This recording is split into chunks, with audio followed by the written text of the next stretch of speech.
Ladies and gentlemen, welcome back to the Hard 100, a video series documenting the culling of my collection from what it is to what it's going to be, and that's a Hard 100 games. It is summer, it is Texas, so it is hot as hell, but that's okay, because what we're doing, we're staying inside in the AC, we're playing a few games. There's been a popular theme amongst board games since the beginning, as far as I know it, and that is the Egyptian theme. There has been a popular theme lately in games, and that is the crowdfunding Kickstarter thing, and I have to admit, I have been wooed a few times by these Kickstarter projects. Some of them have been phenomenal, and I'm really good that I got in on the ground floor. Some of them are a little more pop than sizzle, sauce than sizzle, a little more bark and a little less bite. Now, I am a sucker for the beautiful components and all the little wooden bits in a beautiful board and things like that, even if the theme is a little boring. But that's okay. Today, what we're gonna do is we're taking a look at a game I got recently from Kickstarter. It finally came in, and don't worry, I included this one when I'm kind of looking at everything. 3 rules, can't get rid of a game until I played it. Second rule, expansion and game counts as one game, and once I get this business down to a Hard 100, it's 1 in, 1 out. Today, we're taking a look at my most recent Kickstarter allocation. The Pharaoh is dead. Let's see which one of us is the next one. Sailing Towards Osiris by David McKenzie and illustrated by Dennis Martinez by Daily Magic Games is a worker placement game that has you and your friends trying to get control of resources in order to build monuments to pay tribute to the fallen pharaoh as they wind their way down what I am assuming is the Nile, and whoever gives him the most props gets to be the next pharaoh, because that's how it works. So Sailing Towards Osiris is a worker placement game mixed with a bit of a racing game mentality. All the spaces on the board are there, and you go them and you take the resources and you use those resources to build monuments. Pretty standard fare. The trick is that the first person to go to any of the spaces usually gets a bit of a bonus, and the first person to complete various monuments and things like that also get various boosts. So, for example, the first person to pass on their turn gets a bonus that no one else gets,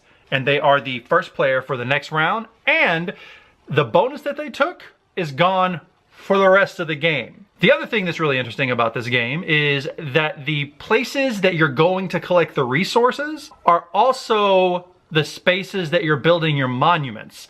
So the more everyone starts to get points, the fewer spaces that are available to get the resources to get the points. And that's about it.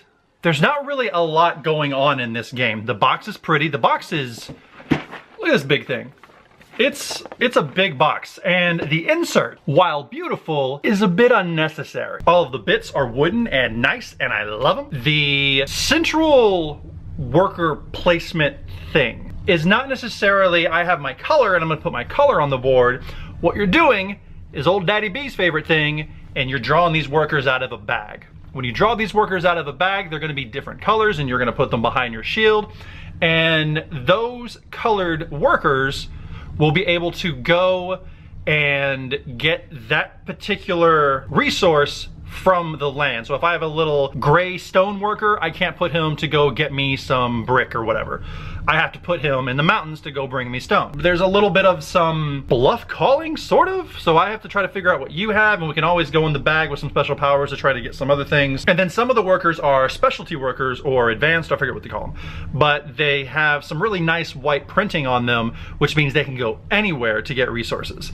Meanwhile, the other ones can only go to where the barge is or where the barge has been. Oh yeah, the barge. So the barge that's hauling our dead pharaoh is going down the Nile, and that's where you're building your monuments.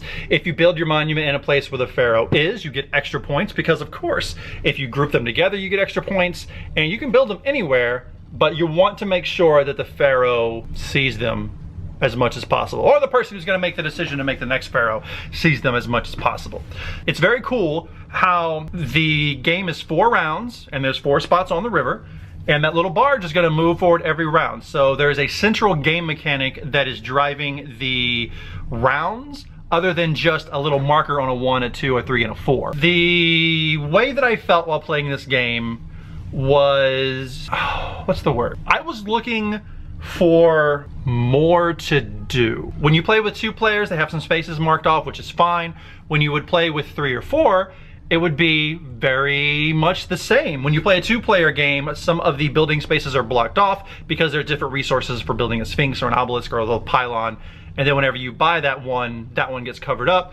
So it's not the same game every time, which is really, really nice. When we were done with it, I was very, very happy that I played it once. Housekeeping. 2 to 5 players, we played it 2, it worked great.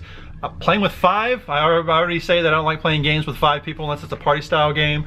I could play it with 3, maybe 4, maybe 4, maybe 4. Ages 12 and up, don't know why. There's nothing complicated going on here. You're putting your dude on your thing, you're getting some stuff, and you're hoarding that stuff and manipulating it a little bit before you can build a monument. 12 and up, times 60 minutes. Yeah, it's not very long to set up. It's not very hard to set up. It's very quick and easy. The point total is usually pretty low.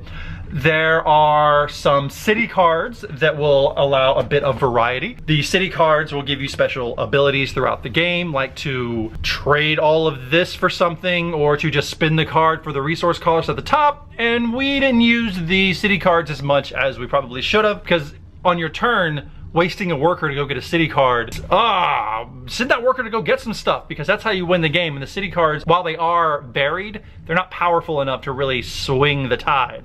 What does swing the tide are the boon cards. These are your Osirises and all of your various Egyptian gods that allow you to do very powerful things, but you can only use one of them per round. So throughout this game, you're only using a max of 4. And with that racing game mentality, the first person to use a particular card, make sure that no one else can use that card. And in a 2-player game, doesn't really matter. You use that card this round, no big deal. I have 4 others to choose from. If you were playing a 4-player or a 5-player version of this game, if everyone is using a different card, there's only 5 different ones. And if everyone's using theirs, that leaves you with very few options, and you have that sweat to be like, maybe I should use mine now, but you don't necessarily have to. So Sailing Towards Osiris is a fine game. It's a fine game, ladies and gentlemen. Is it a game worthy of the other worker placement games that I have? Now we're getting to the point where I gotta start comparing these bitches. So I just got this. I played it once. Am I ever gonna play it again? Dinosaur Island is a game that I wanna go back to. Thinking about it more, I want to play it again. I want to play a longer version of the game. I want to play it with more people. Champions of Midgard, another worker placement game. I really want to dig into those expansions and see what they have to offer. I want to play it again. I have some worker placement games that we haven't even talked about that I want to play again. This game is better than Energy Empire, Vikings on Board, better than Pie Town, and I got rid of that one. So this one, my fine game. Fine game. There's just not enough to do. It's a race. It's like it's holding your breath for a little while and then being like, okay, I made it. Sailing Towards Osiris is out. I don't think I will ever play this game again. I'm very, very happy that I got to play it once. And I think there's a lot of people out there who will really, really, really enjoy it.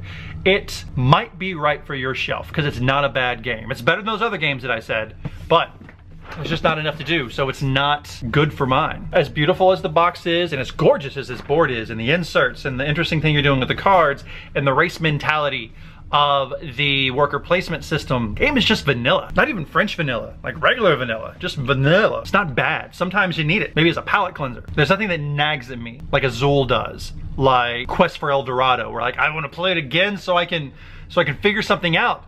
There's nothing nagging at me for this. I feel like I got everything there was to get out of my system. The art's nice. The cards shuffle wonderfully. Game developers, this is how you make your cards. Big ass box. Look how big this box is. Let's compare. So this is your standard size thickness for a box. Here's Osiris. Bonk. Why are you so tall? Why are you so big? For this insert that doesn't mean anything? I know we kickstarted the shit out of this thing and we got that insert because we earned it, but it's too much. So this might be coming to one of you one day. In the meantime, my name is Billy. It's been kind of a vanilla episode because it was kind of a vanilla game. This was the Hard 100. Join me next time as we take a look at something with a little bit more heart and a lot more difficulty. Ladies and gentlemen, peace out.